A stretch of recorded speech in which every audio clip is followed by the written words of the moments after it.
Cricket et al. It's a website, it's a podcast. Pete, it's a way of life. It's Gideon Haig over here.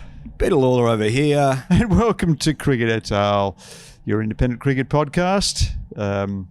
Enjoying the last shards of sunlight as they fall across this emptying Perth Stadium, as Australia's hope empties after a desolating day of Test cricket for one country. The other country be very, very pleased to have set Australia 522 runs to win after declaring it 6 for 487. Australia 3 for 12. It's as bad as it sounds. A little bit to unpack in today's play. A little bit to unpack. What an extraordinary day of cricket, Gideon Haig. You wouldn't have been anywhere else, would you? One of the best days of cricket I've seen. Yeah. Right up there in the top 10. Yeah. Yep. I mean, we've seen the extremes of the game, haven't we? We have. One team in the ascendancy and the other team in the toilet.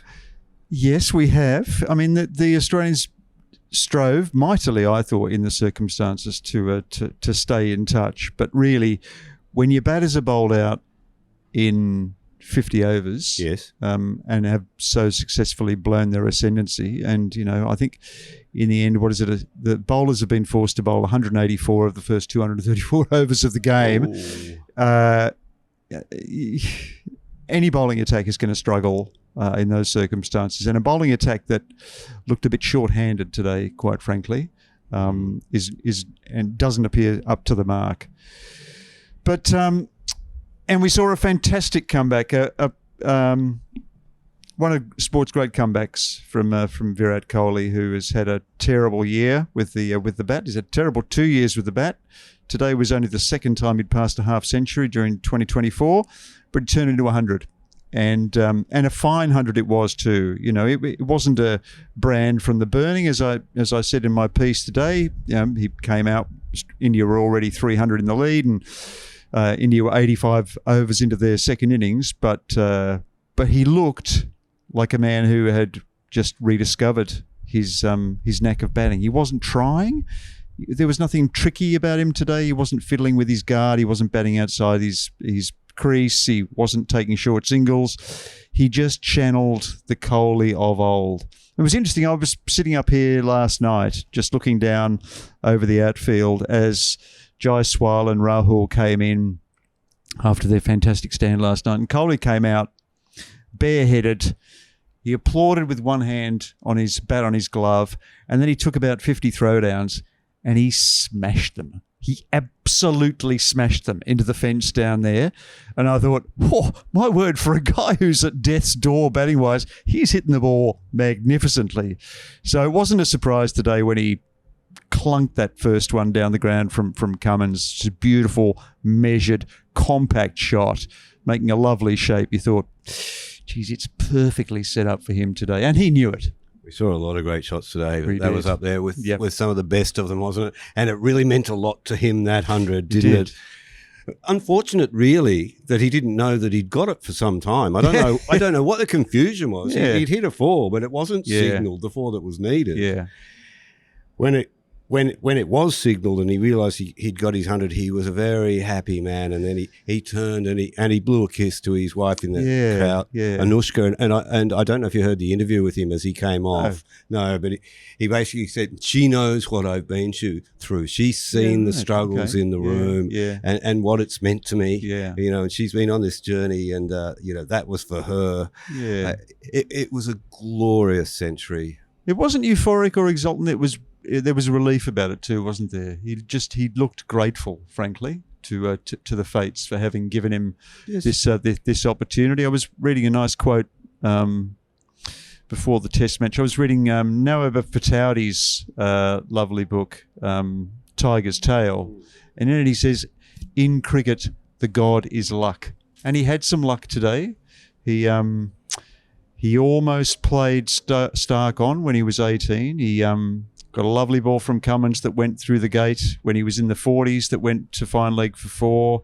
There's a fantastic delivery from Lyon that went just over the top of leg stump when he was 47, but then kind of it just kicked in, and the last 50 runs were absolutely commanding. It was the Kohli of old. Yeah, well, that delivery from Lyon, I think I saw it replayed 6 times on television, and I still don't know how it missed the wickets. Yeah.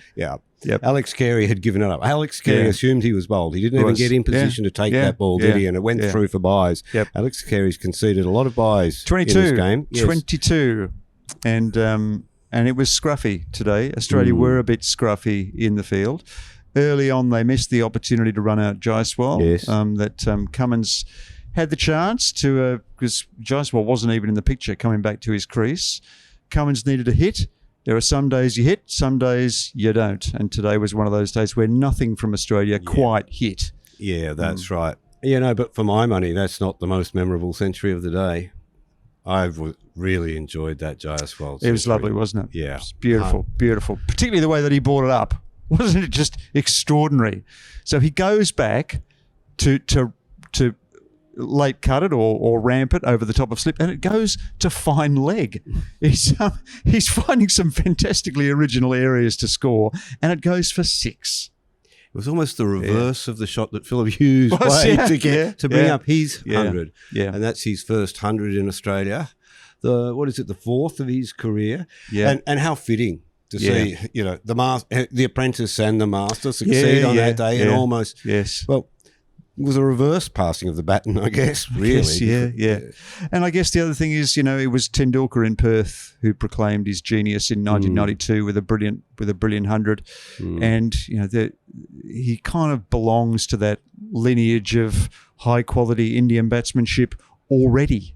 Yeah, there's a sense of prophecy about this innings. And I like the way that he kind of doubled down. There was a brief period after the 100 where you thought his concentration was wavering, but then kind of Kohli comes out, and kind of when Kohli's around, everything's just a bit more serious, isn't it? That's right. Everyone sits up and pays attention. But I reckon he was disappointed to get out for 161. Yeah. He stood there and said, "My God, how did I play that shot? Well, how did I give my wicket up to that delivery?" It was an absolute long hop, wasn't it? And he's hit it straight waist high to point. But But his disappointment didn't seem to leave him. I mean, even when he got to the boundary line, he sort of gave it a little wave of the bat and a little hug of the incoming batsman. But he's hungry. That's exactly it. That's a kid who has, he's been hungry, hungry all his life. Born hungry. I think I've written that, he's like one of those teenagers that sort of eats 3/4 of the chicken, and when they don't get the drumstick, they say, "Oh, we want, I want more." Yeah. No, it was a fantastic innings from Jaiswal, and once again an amazing comeback. Considering 2 days ago he was out in the 3rd over of the game, hitting on the up, over-optimistic shot, maybe a little bit too much adrenaline, but he channeled it perfectly in this innings. There's been some very, very big days for India in Australia on recent tours, but this one, I think, this is one that will go down in their history books because of those 2 centuries. Yes. And Kohli, to give him his due too, he accelerated to the milestone because I think he wanted to get that declaration in. Yeah, he wanted to win. Yes. It was a classic Kohli. Everything with Kohli is focused on winning. And that is, I think that is a characteristic that has perhaps distinguished him from great Indian batsmen of the past, in the sense that previously it has been very much about individual achievement in Indian cricket, the registering of statistical milestones. Kohli, you always get the sense that that winning is his consuming passion. And perhaps it favoured him to bat like that, to bat with abandon. I mean, he and Nitish Kumar Reddy put on a lot of runs there for that last wicket, but they were batting for a declaration. Yes. But I agree with you. Usually with a batsman like Kohli, who's, come into this series with question marks over him, he would have been allowed to take his time and get to the 3 figures. But he got there quick. He did the right thing for his team, and he got Australia in with 9 overs to go, wasn't it? Oh boy, what happened next, Gideon? Do we need to talk about Marnus Labuschagne? Marnus Labuschagne, I'll be giving Marnus Labuschagne a bit of a talking to at the moment. Well, I mean, let's go back to that last kind of hour and a half of Australia's endeavours today, because it really, having hung in there for quite a lot of the day and done their level best, it really did all come apart towards the end. That last hour in the field was embarrassing. Cummins obviously didn't want to bowl his main bowlers. They were all bowled out, and he's got 5 Test matches to consider this summer to get his quartet through. So he threw the ball to Mitchell Marsh, and Mitchell Marsh, well, if he's completely fit, then his career is over. And if he's not completely fit, then he really shouldn't be playing. You think his career's over? No. I think if he is completely fit, he must be carrying something. He's labouring around the field, and he was not even hitting 120 today, and he kind of knew it. There was something he felt it today. He felt his cricket mortality. I agree. He was bowling junk. Yeah, but I think that he remains in that team as a batter anyway. If he's not bowling, although they do as we saw today, they did need that extra bowling and they couldn't get it out of him. He was treated with disdain, wasn't he, by those two batsmen? And they turned to Marnus. Marnus tried to bowl his seamers. It didn't last very long. He tried to bowl his leggies. It didn't bowl very long. Yeah. Australia found themselves in a terrible situation those last 10, 15 overs. But it was great to watch from an Indian perspective. Yeah. And look, another thing or actually 2 things to say about the Indian batting in this Test match. It's been aggressive in the best way. I think I've never seen an Indian team run better between the wickets. They have been absolutely masterful. They have been alert to every opportunity. It's actually made Australia, who aren't a bad fielding side, look terribly, terribly immobile in the field. Now, historically, I don't think running between the wickets has ever been a great Indian attribute, and you can kind of see why when you go to watch cricket in India. The outfields are so quick; they're all shorn to stubble. The ball, if it gets through the ring field, it's 4. Fielders always tend to hang back, and they tend to yield a lot of singles in the course of a club match or a first class game. They were ready today. They sensed that the outfield was slow. So there actually have been opportunities to take short singles. The ball hasn't been running quickly to the field. The fielders were hanging slightly back because they were under such pressure, and they were quick. They did not miss a run today.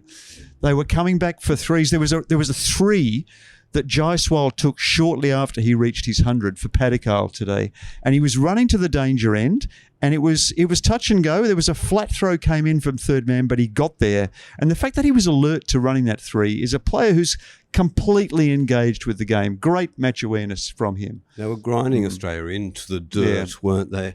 Dirt was a phrase I heard first thing in the morning, because down in the down below the ground there, whatever that area is called, I did run into Mitch Marsh, the man in question. Right. I said, going to be an interesting day. He said, a dirt day. And God, that was prophecy. It was a bloody dirty day. Yeah. And I think another thing to say about this Indian order is when they last played a Test match here at Perth Stadium in 2018-19, we were quite critical of them for playing 4 number 11s. Remember, they had a very, very long tail. And it was amputated pretty quickly in both innings.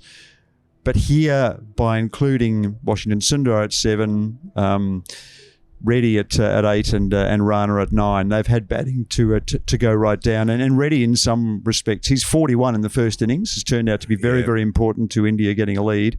And he looked fantastic today. He just completely seized the occasion. He understood what was going on, and he played with a kind of a T20 mindset, like he does for Pat Cummins in the IPL. I think a lot of people have to. There was a lot of criticism of the Indian selection when they were bowled out for 150 in that first innings, by the Indian journalists and a lot of commentators. They have to do a bit of a reverse ferret on that and acknowledge that Gautam Gambhir seems to have got it right here. He's played a blinder. He has. But, it's interesting, isn't it? We were very critical of India when they came here with what we said was a team that was a little bit old. Yeah. And they've played it's been a cunning trick they've played at us. They've bought these guys, but they haven't played them apart from Kohli. Well, Rohit's arrived today, hasn't he? Has he? I think he has, yeah. Was that jet that flew over at lunchtime scared the crap out of me while I was having my jerk chicken? Yeah. And then what happened, Gideon? And then what happened, yeah. Well, you could kind of feel it coming, couldn't you? You could feel them accelerating towards the end. You thought, yeah, it's going to declare. And, of course, Jasprit Bumrah was declaring for himself because he was going to be taking the first over. And, look, you know, this game has turned on that spell that Bumrah bowled in the first innings. You know, 6 overs, he changed the course of the game, and everything since then has been India's way. And it's come full circle today because Bumrah took the new ball. Bowling from the members' end, which has probably been the end where bowlers have been most penetrative, and he just bowled. He bowled the perfect first over, didn't he, to McSweeney? A couple of sighters. McSweeney was waiting for the in-swinger that got him in the first innings, but in fact he got. Well, describe that ball because you know it's a wicked delivery. If you've been in the field for 134 overs and you're just that little bit slower on your feet. And it's come through. It's pitch short. It's the shortest ball and the lowest ball. It's hit him just below the knee roll, and just the kind of delivery that you don't want to get first up. Well, he's had two on fuller length that have bounced up, and this one's well short of length. There's no knock on McSweeney for no. He didn't, and he tried to get his bat on it, unlike someone who followed. It was unsuccessful. He was gone. He essentially walked, didn't he? There was nothing you could do about that one. Yeah. But isn't that the way? Batting had looked so damned easy for the last session when the Indians were in, and now it was a minefield out there. Yeah. But you went out this morning and you could see cracks out there, couldn't you? Yeah. There was a lot of cracks on that wicket this morning. And lateral cracks too. Lateral cracks, linear cracks, both ends of it. But they didn't really come into play during the day. Well, it's only the third day, and this is the first really hot day that we've had here. It was 35 degrees, and it was baking outside. And normally, you know, it's the heat that causes or accelerates the cracking. So it's the effects will be belated in this game. Well, but it certainly won't be fun batting tomorrow. Well, it was the crack that accounted for Nathan McSweeney, and then we discussed whether they would use a night watchman. I actually wondered if they'd use a night watchman to open the batting with 9 overs to go. They didn't, and normally in these situations they use Nathan Lyon, who's pretty handy as a night watchman, but he bowled a lot. Who comes out? Yeah, Captain Pat. Well, you can't accuse him of ducking out of a challenge. He doesn't shirk it. He certainly didn't go off to a Coldplay concert, did he? No. You guys take care of it. I got to go to Coldplay. He was. He was an unfamiliar figure emerging from the shadows, but and he has batted okay in recent times. I think this is probably the first time he's done the job of night watchman in Test cricket. Yeah. It was a very funny moment in radio when Damien Fleming asked for Pat Cummins' stats when batting at number 3. It's great for a situation like that, Damien, isn't he? Yeah. So, he played a nothing shot. He's a night watchman. He couldn't survive, but there's no knock on him either for that. But now we do need to talk about the guy who came in next. Yes. And that's an awful situation to come in after the night watchman. I've done that a few times in cricket myself. It's not a lot of fun. Plan A's blown up, plan B's blown up, your plan Z. And Marnus, having suffered a dreadful ordeal in the first innings, would not have been feeling good about following up. Siraj certainly let him know that he was about. Yeah, I don't know what that was, whether Marnus said something to Siraj, because I always thought Siraj said, what was that? But he does get revved up, Siraj. I do like the placement. It gets a bit of a red mist. I think he heard the Marnus, no run, and took the opportunity to rub in that he wasn't going to get too many. Ironically, I thought this situation isn't so bad for Marnus, because in the first innings when he'd almost forgotten he had a bat. He wasn't using his bat. I mean, there was nothing to do out there but to get your bat in the way of the ball. That was the only thing to do. And what did he do? Yeah, I know. Well, he didn't do anything, did he? He shouldered arms. Shouldered arms. That is a sign of a scrambled mind, Gideon, hey? That really worries me. Yeah. Yep. That's a guy who doesn't know, as my mother would say, whether he's Arthur or Martha. Hi, Mum. Yeah. Look, he was... that's perplexing. I mean, I could understand what he was doing. You're trying to keep out of harm's way, but the in-swinger was the logical delivery for to bowl. So he must have been looking for it.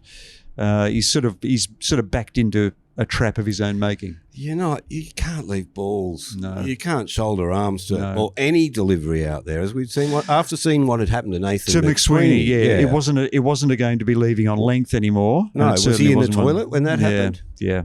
Australians certainly are in the toilet. I might have said that earlier in the thing. But do you reckon he plays the next test? Well, who replaces him at number 3, if not? Well, that's the issue, isn't it? Josh Inglis is the spare batter. Yeah, it's a big ask to have. It's a huge ask. You've already re-engineered McSweeney as an opener. Yep. Are you going to ask Josh Inglis to go up in at number 3? Yeah. Or do you shuffle them all up a little bit, put Smith in it? So we've got a week of joyous speculation, don't we, Peter? We do, and recrimination. Yeah. This will not be a happy week for Australian cricket. It'll feel a little bit like that loss to South Africa down in Hobart when the CEOs, when Pat Howard and James Sutherland flew in and addressed the team in the dressing room. This is certainly the worst day for Australia since probably the Manchester Test, that day when Crawley went crazy and Australia just seemed completely powerless. Rain helped them out there, but it's not going to do so here. It's not going to be a happy time.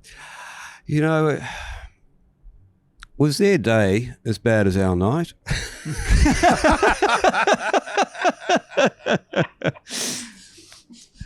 Well, Pete, do you want to tell the story? It's painful, isn't it? It is painful, isn't it? Yeah.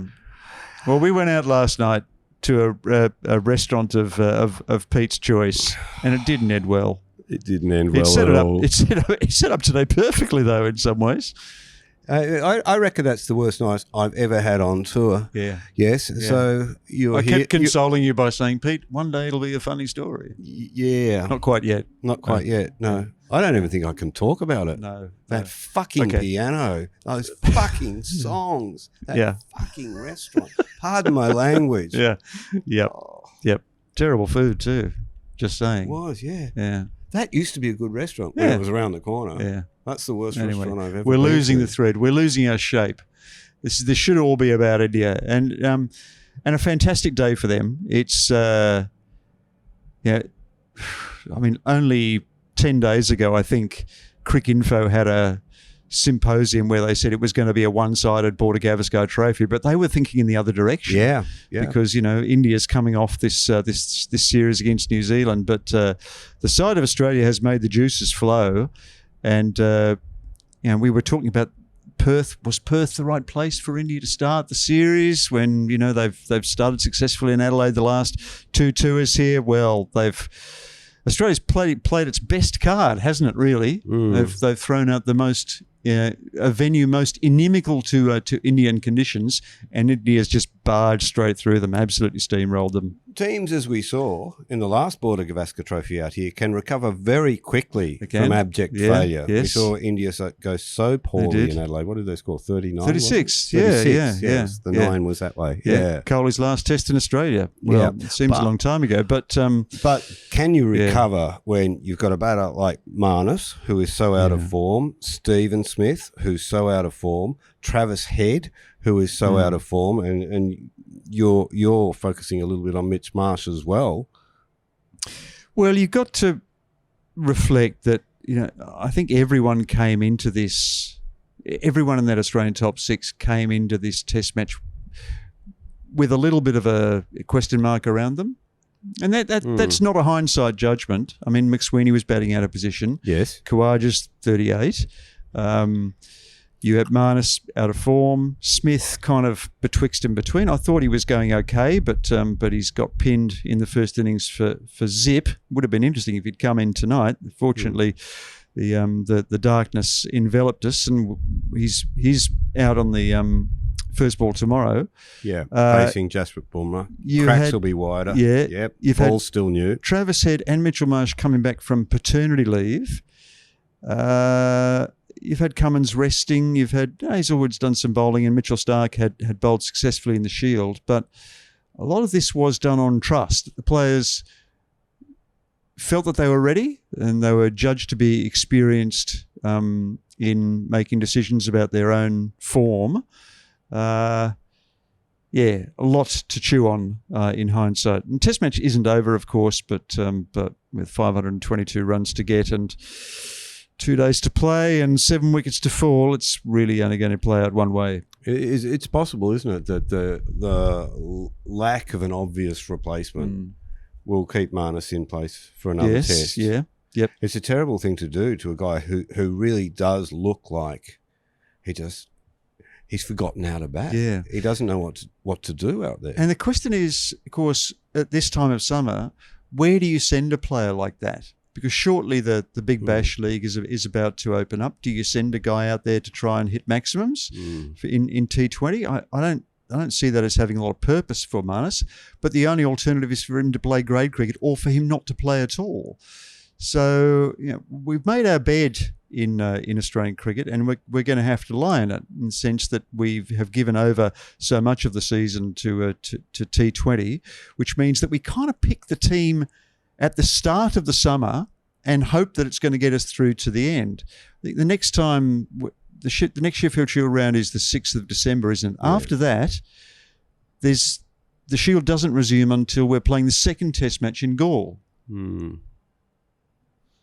What is one game in the Shield going to fix Marnus's problems? No, it's not. No, perhaps it's better to keep him. George, that's why you're on the big bucks, mate.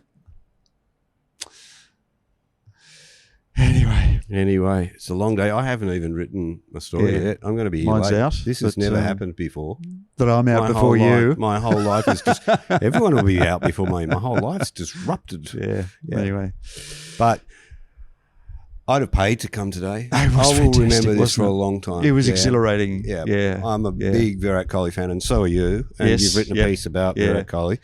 You've also written another extraordinary piece on our website. If anyone wants to go to Cricket et al. Today, be prepared. It's a very, very moving piece about the day that Philip Hughes was struck at the SCG. The anniversary of that's the 25th, which is tomorrow.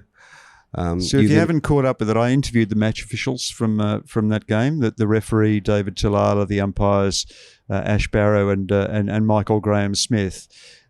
It surprised me that no one had gone to see them or spoken to them since the incident. In fact, generally speaking, when we tell the story again, they're almost invisible.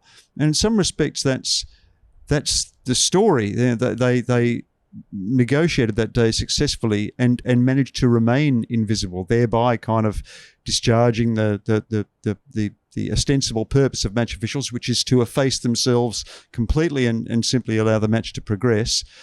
They were kind of, because the circumstances were unprecedented, they were kind of making it up as they went along, and they all had fascinating reflections on what had happened that day. They all had kind of interestingly different memories. Michael Graham-Smith's memory is very fragmentary. Ash's is very comprehensive. David has kind of constantly thought about the things that he did that day and wondered whether he got them right. They've all made their peace with the events of that day, but it hasn't left them unmarked.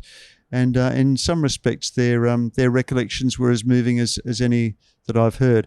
We know now, Pete, that Cricket Australia foreshadowed their documentary, which is to come out with the cooperation of the Hughes family. That's going to screen on the first night of the Adelaide Test match. You've been involved.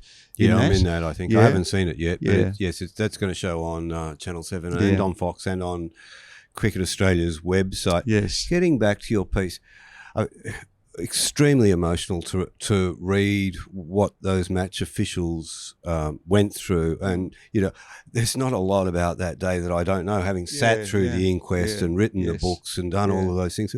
What really struck me was that little turf war between the match officials and the police. I found that extraordinary. The police came in and said, "We want this as evidence. We want to interview these players." This is in the immediate aftermath while Hughes is on his way to the hospital, and the match officials stand up and say, "No, this is not a crime scene. It's a cricket match."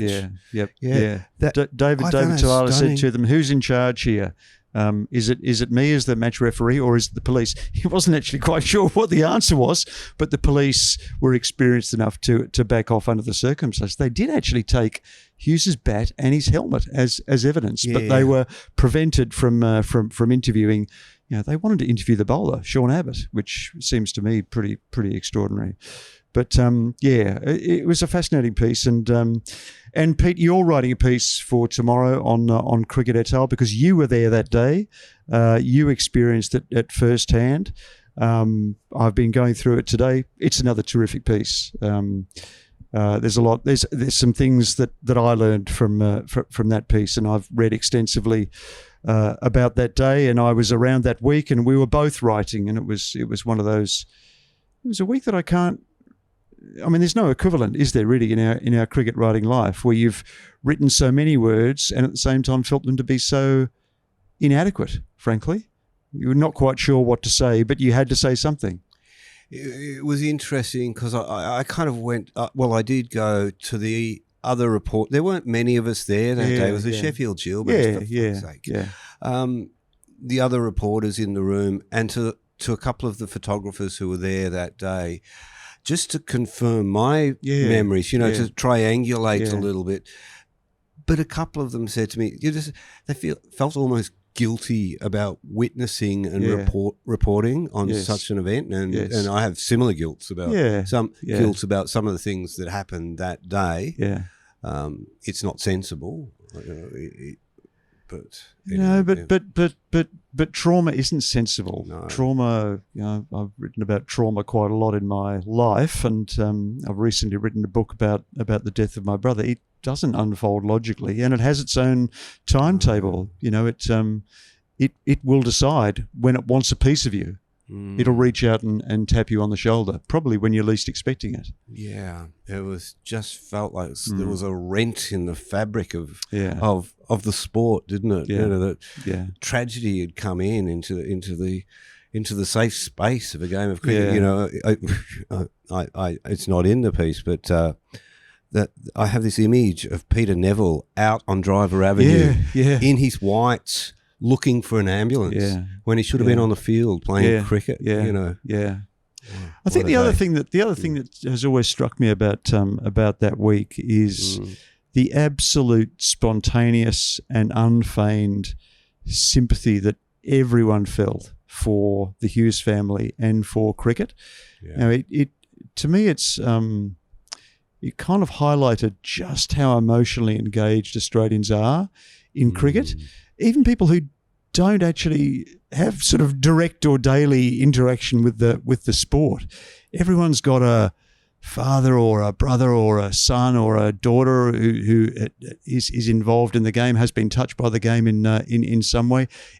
Everyone felt the loss. It was a loss that everyone sustained, and the putting out of the bats afterwards, and I can remember going back to my club to play that week.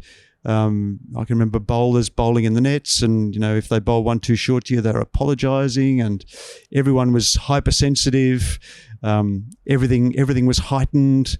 No one quite knew what to do, but we had to find a way, and cricket did it successfully. In some respects, there's aspects of it that I'm quite proud of cricket for.